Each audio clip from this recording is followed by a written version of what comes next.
Boa noite, queridos irmãos. Hoje nos coube a leitura do Evangelho. Então, para isso, vamos nos harmonizarmos, elevando o pensamento ao alto, mentalizando Deus, Jesus Cristo e os Espíritos de luz, pedindo proteção e amparo durante toda a leitura e explicação desse Evangelho. Que assim seja. Estando dando prosseguimento ao capítulo 4, ninguém pode ver o reino de Deus senão nascer de novo. É os itens 9, 10 e 11 que me coube. Esse capítulo todo é sobre a reencarnação, né? Como todos nós soubemos. Então é um prosseguimento. Item 9. O Espírito sopra onde quer.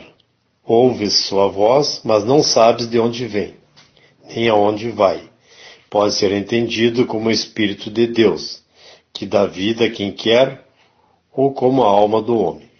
Nessa última acepção, não sabes de onde vem, nem aonde vai, significa que não se sabe nem o que o Espírito foi, nem o que será. Se o Espírito ou alma fosse criado ao mesmo tempo que o corpo, saberia de onde ele vem, pois seu começo seria conhecido. Em todo caso, essa passagem é consequência do princípio da pré-existência da alma e, por conseguinte, da pluralidade de existências. Item 10. Ora, desde o tempo de João Batista até o presente, o reino do céu se toma pela violência, e são os violentos que o arrebatam.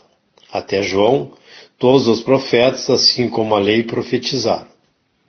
E se quereis compreender o que vos digo, é ele próprio Elias que deve vir. Ouça aquele que tem ouvidos para ouvir.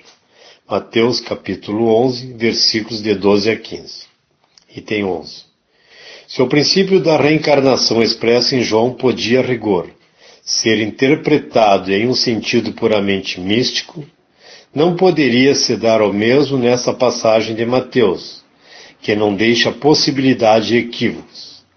É ele próprio Elias que deve vir. Não há aí nem figura, nem alegoria. É uma afirmação categórica.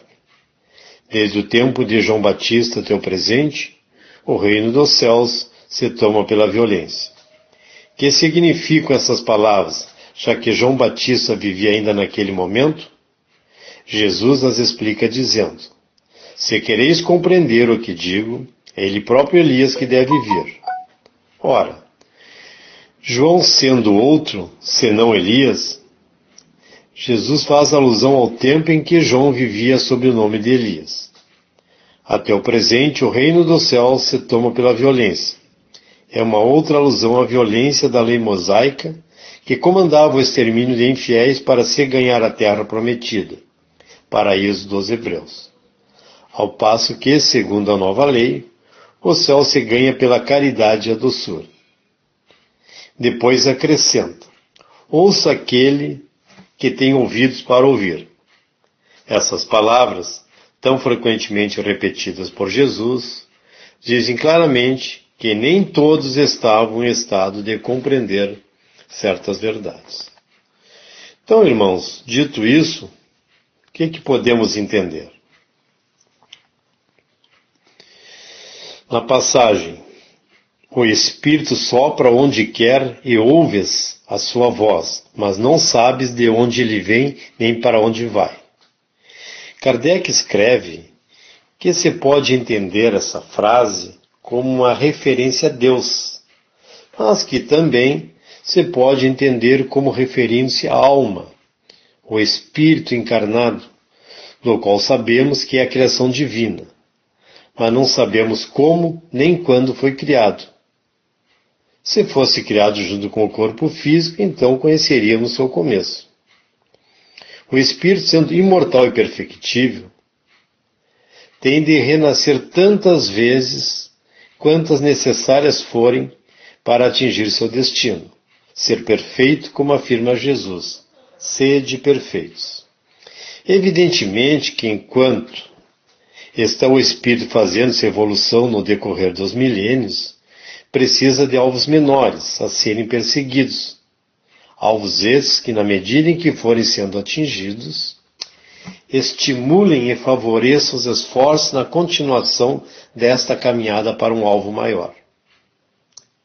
Essas palavras de Jesus devem nos estimular a cada existência a ir nos desfazendo das nossas imperfeições, despojando-nos do homem velho, renovando-nos, renascendo para o bem, no bem e pelo bem.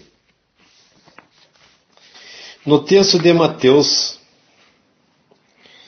quando diz Jesus, desde os tempos de João Batista até o presente, o reino dos céus é tomado pela violência. Só poderia estar se referindo ao tempo em que João Batista era Elias, visto que o tempo de João Batista era o mesmo de Jesus, quando proferiu essas palavras. Na referência ao reino dos céus ser tomado pela força, pela violência, destacava a imposição da lei mosaica, que tinha o princípio na violência. Então, nessa frase, é uma ideia clara de reencarnação. Ele mesmo é o Elias que há de vir. Então, está bem explícito que a personalidade do João Batista era Elias reencarnado. Quando Jesus diz, o que tem ouvidos de ouvir, ouça, demonstra ele saber que a maioria das pessoas não podia ainda compreender esse ensino, que somente ficaria claro com as explicações da revelação espírita. Então o Espiritismo veio para esclarecer-nos sobre tudo isso, todas as passagens do Evangelho, tudo dito por Jesus. Porque a reencarnação é muito antiga, muito antes de Kardec, muito antes do Espiritismo. Mas o esclarecimento surgiu com o Espiritismo.